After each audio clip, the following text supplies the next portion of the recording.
A névoa gelada que paira sobre a cidade depois da meia-noite não é apenas climática. É, eu garanto, uma camada invisível de silêncio eletromagnético que cobre cada fio, cada repetidor, cada pequeno satélite que ainda opera, funcionando como uma luva apertada que sufoca a voz humana. Eu aprendi a medir a temperatura do meu apartamento não pelo termômetro, mas pela proximidade daquela hora fatídica. E como um relógio biológico invertido que marca a chegada do predador, meu coração começa a martelar no peito com uma precisão que beira o ridículo, 20 minutos antes da 1 da manhã. Eu sei exatamente quando a mudança acontece. Não é gradual. É um corte limpo e brutal, tão afiado quanto o toque de um bisturi. O mundo que conhecemos, onde a comunicação é uma rede constante e resiliente de vozes, sussurros e dados, cessa de existir no momento em que os dígitos se alinham. 0111. A primeira vez que quebrei a regra, eu não sabia que ela existia. Eu estava entediado, preso naquelas noites de insônia universitária, e tive o impulso fútil de ligar para um amigo que morava em outro fuso horário, pensando que talvez ele estivesse acordado. O relógio digital do meu celular marcou 01, 11:04. O que eu ouvi não foi o sinal de ocupado, nem o tom de chamada, nem mesmo o silêncio normal da linha morta. O que eu ouvi foi algo que não deveria existir no sistema telefônico, um vazio que sugava o som ambiente do meu quarto. Não era apenas a ausência de som, era a presença da ausência. Era a certeza, transmitida pela fibra ótica e pelos cabos de cobre, de que a infraestrutura estava funcionando. Mas a finalidade havia sido removida. O ar eletrônico estava lá, mas a vida tinha sido purgada. Eu desliguei, confuso, e tentei ligar para minha operadora, para o número de emergência, para a pizzaria mais próxima. Qualquer coisa que me garantisse que a rede ainda estava viva. Tentei 20 números diferentes nos 7 minutos seguintes, 20 tentativas, 20 vezes aquele mesmo silêncio faminto e sem eco. Era um som que parecia se aninhar nos tímpanos, não vindo do telefone, mas sim de dentro da minha própria cabeça. Eu descobri o motivo, e se você chegou até aqui, é porque você também percebeu o padrão ou sentiu o cheiro da anomalia no ar. Minha jornada para entender esse fenômeno começou como uma simples pesquisa sobre falhas de rede. Inicialmente, atribuí a culpa a algum tipo de manutenção programada ultra-secreta que cobria toda a cidade, um blackout de comunicação. Mas o blackout não era real. As luzes piscavam, o Wi-Fi funcionava, os dados fluíam. Apenas a função de voz estava mutilada e de uma maneira muito específica. Eu comecei a registrar minhas chamadas.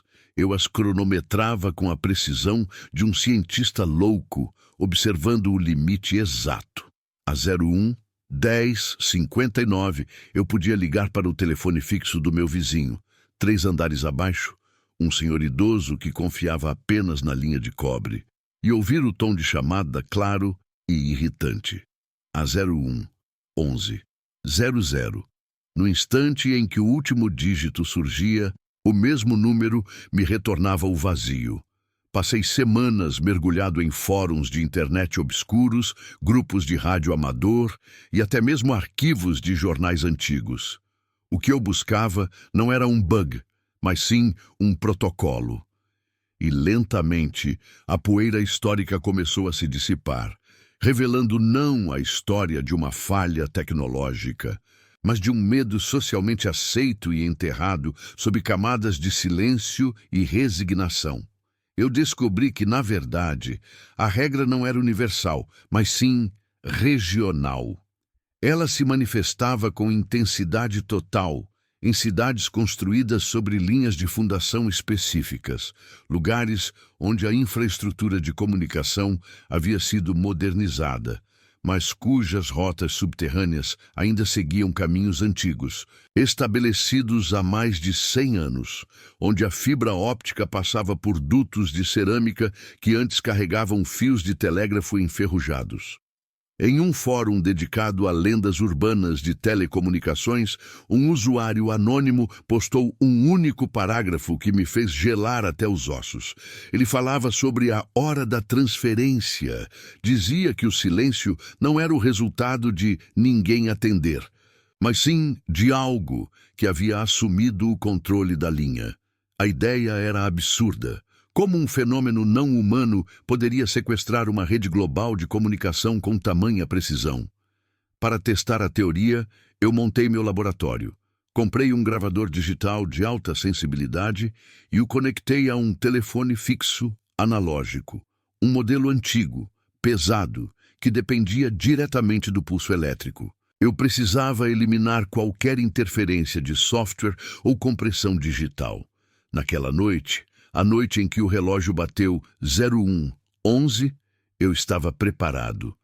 Eu liguei para o meu próprio número de celular, que estava desligado, fora da rede. O telefone fixo começou a emitir o vazio, aquele som oco e perturbador, mas o gravador, conectado diretamente ao fone, captou algo mais. Eu não o ouvi de imediato. O volume era incrivelmente baixo, enterrado sob o zumbido estático que todo equipamento de gravação capta.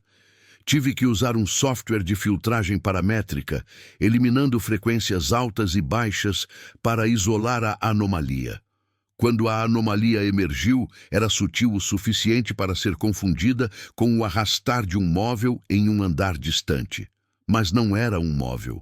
Era um som orgânico e ritmado, como o atrito de couro molhado sobre um pavimento áspero. Era um arrastar, uma espécie de deslocamento lento, mas determinado que percorria a linha. Eu ouvia aquilo no fone, um ruído que viajava de algum lugar muito, muito distante, e ele vinha em sequências. Não era aleatório. Pensei, se o sistema está inativo, por que ele está transmitindo algo? E se ele está transmitindo algo, significa que há um receptor e um emissor. Eu comecei a chamar esse ruído de o trânsito. O trânsito começava exatamente às 11:00 e durava exatamente 24 minutos e 39 segundos. Às 01:35, 39, ele cessava e a linha voltava ao normal. Você podia ligar para quem quisesse. Os telefones voltavam a tocar. O tom de chamada voltava a ser um sinal de vida. Mas naqueles 25 minutos de vazio, a rede estava indisponível para nós, humanos. Eu não conseguia aceitar que isso fosse um segredo tão bem guardado. Como as empresas de telecomunicações lidavam com isso? Como o governo ignorava um período fixo de quase meia hora de falha total na comunicação de emergência? A resposta, claro, estava na submissão. Ninguém atende porque ninguém tenta ligar. O medo não era de que a chamada fosse não atendida, mas sim de que a chamada fosse interceptada pelo trânsito. Eu encontrei uma pista decisiva em um antigo relatório de telecomunicações de 1987, desenterrado de um depósito de arquivos abandonado. Era um memorando interno de uma antiga companhia telefônica, referente a um incidente grave. O documento era fortemente censurado, mas uma frase permaneceu intacta, escrita à mão na margem por um técnico evidentemente traumatizado.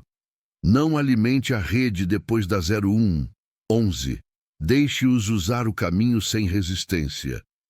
Deixe-os usar o caminho. Essa frase me deu a dimensão real do problema. O silêncio não era uma falha, era uma cortesia. Era um acordo implícito entre a humanidade e o que quer que estivesse utilizando a rede. Mas e se alguém quebrasse esse acordo? E se alguém ligasse e, por um milagre de sincronia, conseguisse que o telefone do outro lado tocasse? Essa pergunta me levou a Elias. Elias morava no meu prédio, no andar de cima. Ele era um veterano da Guerra do Golfo, com sérios problemas de insônia e paranoia. Ele costumava bater na minha porta às 4 da manhã para perguntar se eu tinha visto seu gato, que nunca existiu. Ele era o tipo de pessoa que vivia à margem da regra social, ignorando-a por puro caos mental. Eu o encontrei na lavanderia comunitária, 6 meses depois que comecei minha pesquisa. Ele estava magro, com o olhar vidrado. Você liga depois da 1h11? Perguntei de repente. Elias mal piscou. Quem me diz para não ligar? O exército? Eles querem que a gente fique quieto, mas eu não vou ficar quieto. Eles estão me espionando, garoto. Você não ouve o clique? Não é o exército, Elias. É o trânsito. O nome fez com que ele se encolhesse, o que foi uma reação mais forte do que eu esperava. Você ligou, Elias. Você ligou depois da hora. Ele respirou fundo, parecendo reviver um pesadelo.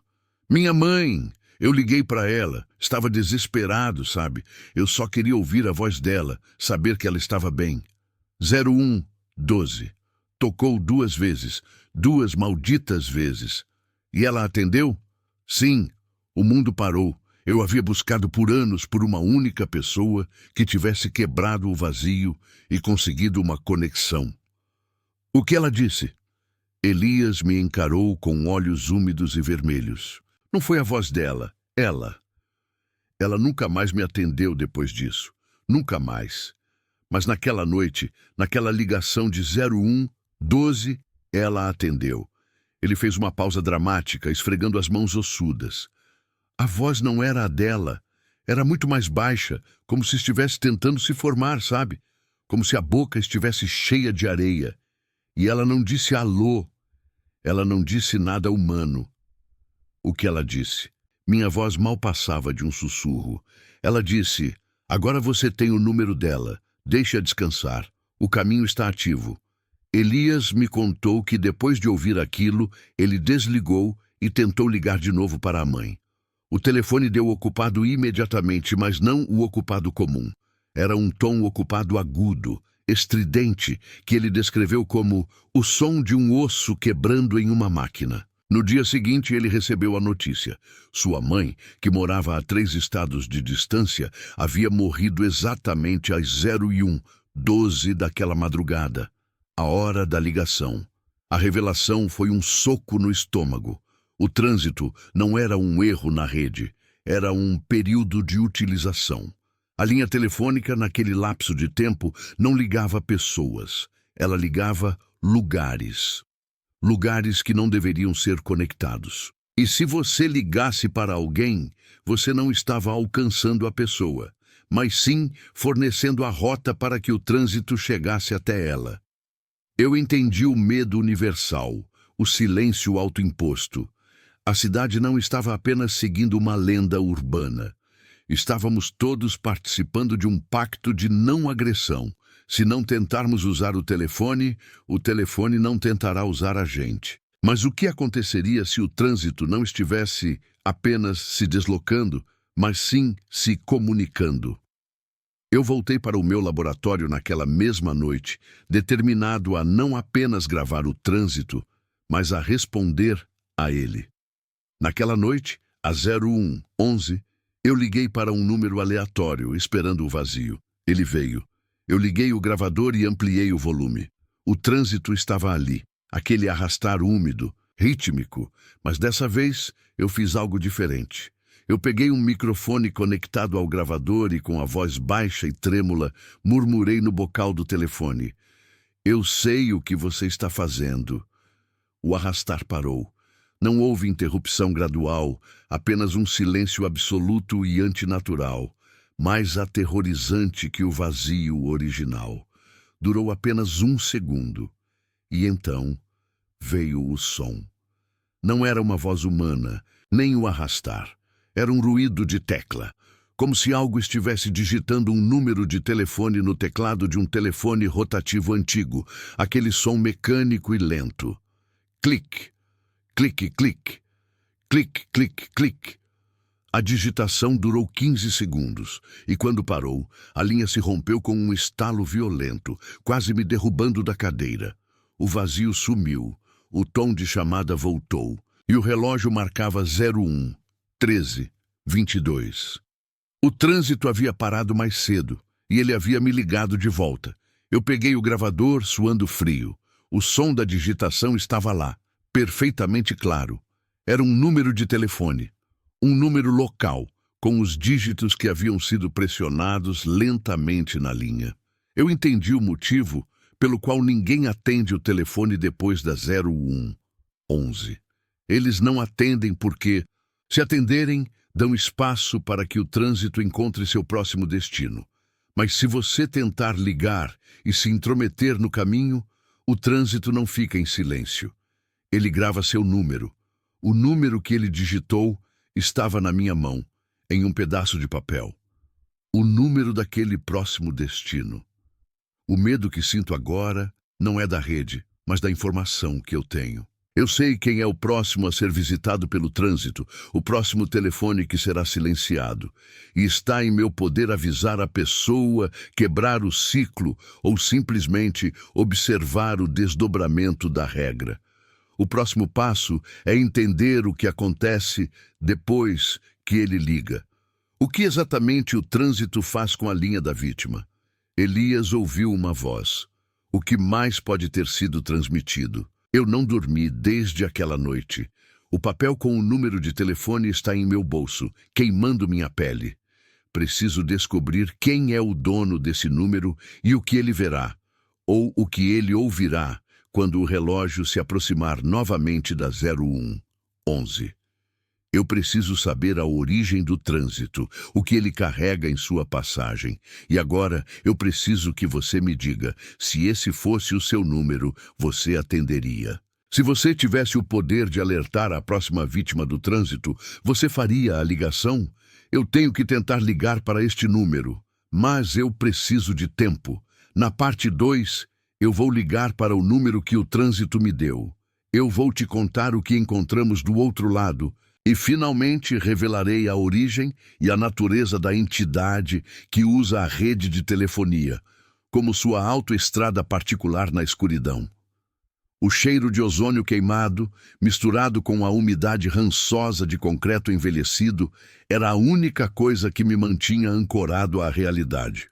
Eu estava lá, na central telefônica desativada de Blackwood, o epicentro silencioso de todas as minhas noites de terror, o ponto onde as linhas, por algum motivo profano, se cruzavam no limiar do tempo.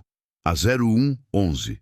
Eu finalmente havia encontrado o ninho do silêncio, e a verdade era muito pior do que qualquer ruído. O gancho desta noite não foi um telefone tocando, mas a ausência total de som que não fosse o meu próprio coração batendo um ritmo febril contra minhas costelas.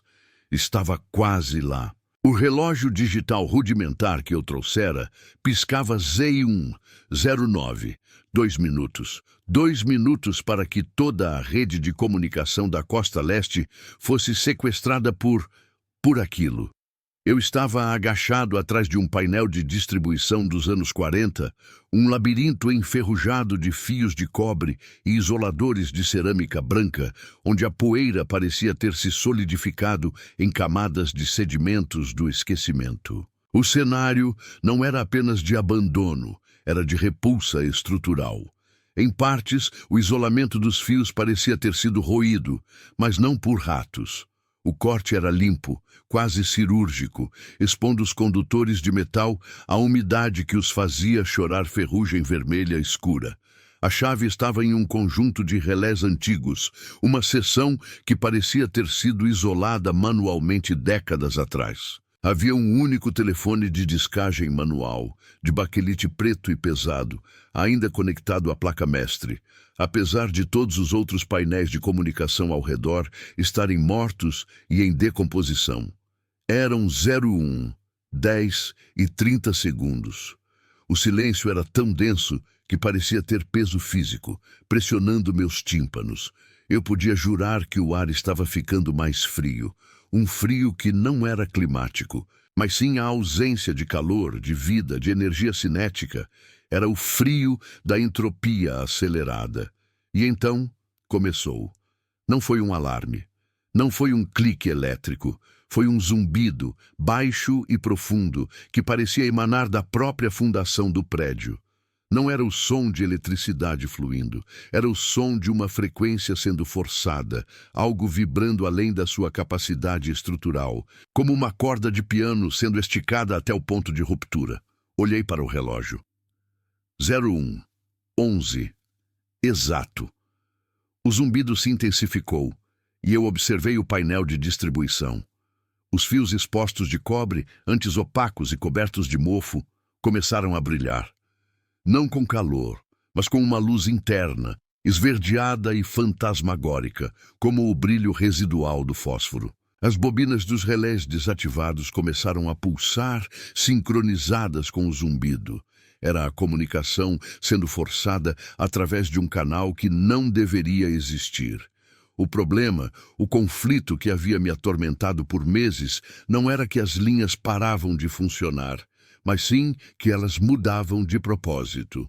Elas se tornavam dutos para algo que se instalava, meticulosamente, naquele único minuto de vulnerabilidade universal. Eu estava prestes a descobrir o motivo da 0111. Rastejei mais perto do telefone de baquelite. O brilho verde intensificava-se.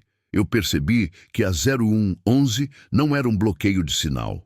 Era o momento exato em que a ressonância da rede global de telefonia, graças a um alinhamento sutil e quase imperceptível da gravidade e das ondas de rádio terrestres, atingia um ponto de sincronização onde a barreira entre as dimensões se tornava mais fina. Era uma fenda temporal aproveitada. O ruído era a distorção do tempo entrando na linha. Parei. O zumbido de repente cessou. O brilho verde desapareceu, deixando apenas o odor de metal aquecido. O telefone de baquelite, o único terminal ativo em toda aquela carcaça de edifício, começou a tocar.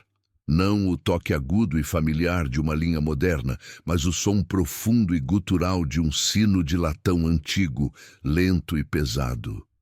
Drim, drim. Eu sabia, com uma certeza que gelou meu sangue até os ossos, que aquele não era um ser humano ligando. A chamada vinha de dentro do próprio sistema, e o som era horrível por sua insistência metódica. No pequeno púlpito onde o telefone repousava, eu vi algo que havia ignorado na pressa. Um livro de registros, não eletrônico, mas um tomo de couro ressecado e rachado. As páginas amareladas com uma tinta que parecia ter sido feita de sangue diluído e ferrugem, e que cheirava a cobre e a um tipo de frio que desafiava a química. Eu abri o livro, minhas mãos tremendo tanto que o couro velho estalou. Era um ledger de interceptações. Cada linha era uma data, um horário e um destino. Não eram chamadas aleatórias, mas eventos específicos. E todos os eventos listados ali tinham um horário em comum, com desvios de apenas alguns segundos em relação a 0111. Mas o cerne era sempre aquele.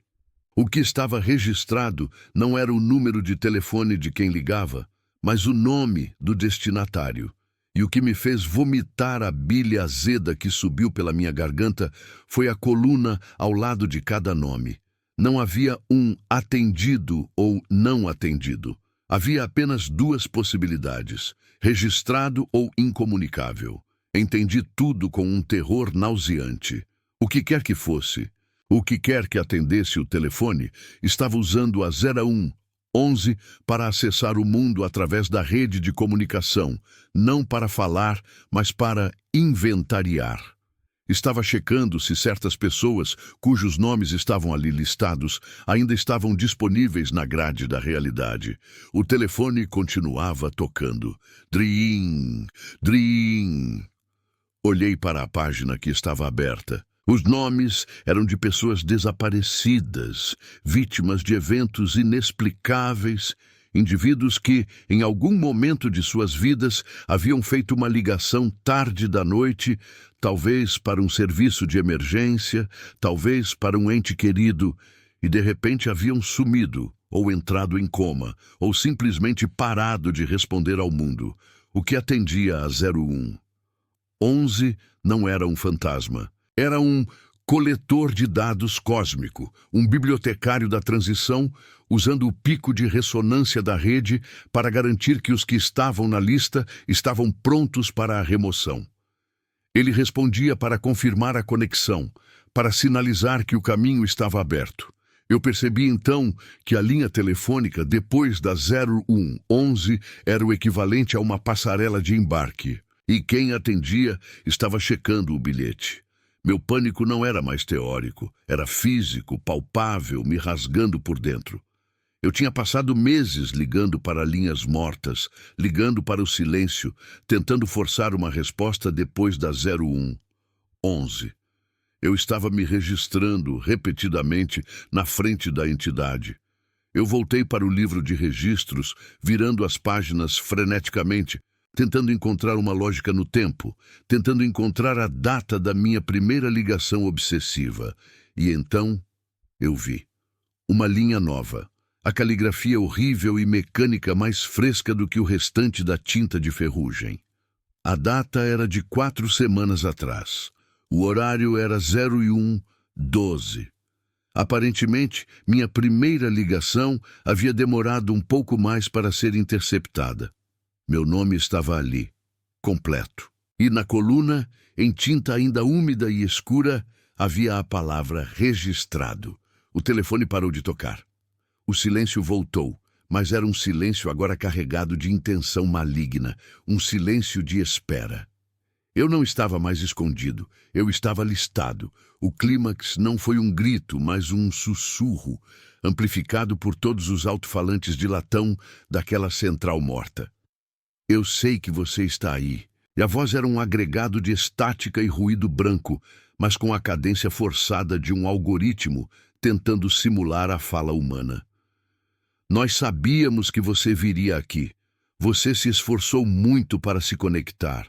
Você queria saber o motivo. A voz não vinha do telefone. Vinha das paredes, dos fios, da própria estrutura metálica ao meu redor. A 0111. O sussurro ondulava, ecoando de forma não euclidiana pelo espaço. É quando o menor número de mentes terrestres está ativamente engajado na comunicação eletrônica. É o vácuo momentâneo, o buraco de respiração do sistema. E nós o usamos para fazer a contagem. Você fez a chamada. Muitas vezes. Você insistiu em ser visto, em ser ouvido no momento errado. A entidade não precisava de mim para atender. Ela precisava de mim para me apresentar. Eu havia me oferecido como voluntário para o inventário noturno. Eu tentei correr, mas minhas pernas não respondiam. O brilho verde fosforescente retornou aos fios, mais intenso desta vez, e eu senti a eletricidade estática chicotear meus cabelos e minhas roupas. Era como se a própria sala estivesse sendo pressurizada para uma transmissão de dados. O que você viu é o sistema de transporte, continuou a voz. A telepatia da sua espécie é fraca, mas sua tecnologia, sua rede, cria caminhos. Você criou o caminho para nós. E a 0111, nós garantimos que o destinatário esteja ciente do seu agendamento. Eu olhei para o telefone de baquelite. Ele estava agora brilhando, com o mesmo verde doentio dos fios. A campainha não tocou. Em vez disso, o fone começou a vibrar violentamente na base. Lembrei-me das minhas primeiras tentativas. Eu ligava e depois da 0111 alguém atendia, mas era só o silêncio rasgado. Era a voz raspada, a respiração. O fone, por si só, se levantou do gancho. Ele flutuou a meio metro acima da base, balançando ligeiramente no ar frio. Esta é a sua última chance de comunicação. A voz disse, agora focada, parecendo vir diretamente do receptor flutuante. Você está na lista dos registrados. Seu tempo na grade está esgotado. A grande revelação se solidificou em horror. Não havia como fugir, porque meu próprio desejo de desvendar o mistério me colocou dentro da fenda. O telefone atende a 0111 para confirmar que você está no lugar errado, na hora certa para ser levado. E eu estava naquele lugar, na hora da interceptação, com meu nome marcado. Eu vi algo se formar na escuridão, além da luz do meu celular morrendo. Não era uma forma física, mas uma sombra mais densa que a escuridão, uma distorção óptica que parecia absorver a luz ambiente. Ela estava se aproximando do telefone. A 0111, o sussurro final veio, desta vez com uma nota de finalidade macabra. É quando o mundo desliga para que possamos ligar para você. Minha conclusão foi simples e aterrorizante. Eu soube o motivo porque eu estava prestes a me tornar a próxima interceptação. Eu estava na ponta do fio e a 0111 era a hora marcada para o meu desaparecimento da grade. O silêncio do final da ligação é o som do não ser. E quando a entidade atende, ela não está dizendo alô. Ela está dizendo, chegou a sua vez. Eu senti uma pressão intensa na cabeça, como se a pressão atmosférica estivesse me achatando. Eu mal conseguia respirar. Minha visão estava ficando turva com manchas verdes e pretas. O fone flutuante girou lentamente, apontando diretamente para mim. E então, ele soltou um clique alto, agudo, o som de um interruptor sendo acionado, um circuito sendo fechado para sempre. A escuridão se tornou absoluta, e eu, que passei meses ligando obsessivamente para o vazio, esperando uma resposta, agora entendia que o silêncio era uma porta, e que eu havia fornecido a chave ao insistir em atender. Agora eu estou incomunicável. E você, que está lendo isso, precisa entender. Se o seu telefone tocar de forma estranha, ou se você sentir a urgência de checar uma linha que deveria estar morta, especialmente perto da 0111 da madrugada, por favor, não faça o que eu fiz. Não ligue para o vazio. Não responda ao silêncio. E, acima de tudo, se você vir um número desconhecido na tela, um que insiste em ligar depois da 0111, deixe tocar, deixe o celular morrer, deixe que pensem que você está incomunicável. É a única chance que você terá de evitar que seu nome seja permanentemente registrado no ledger deles. Deixe tocar, porque se você atender, é a última vez que você pertencerá a este lado do fio.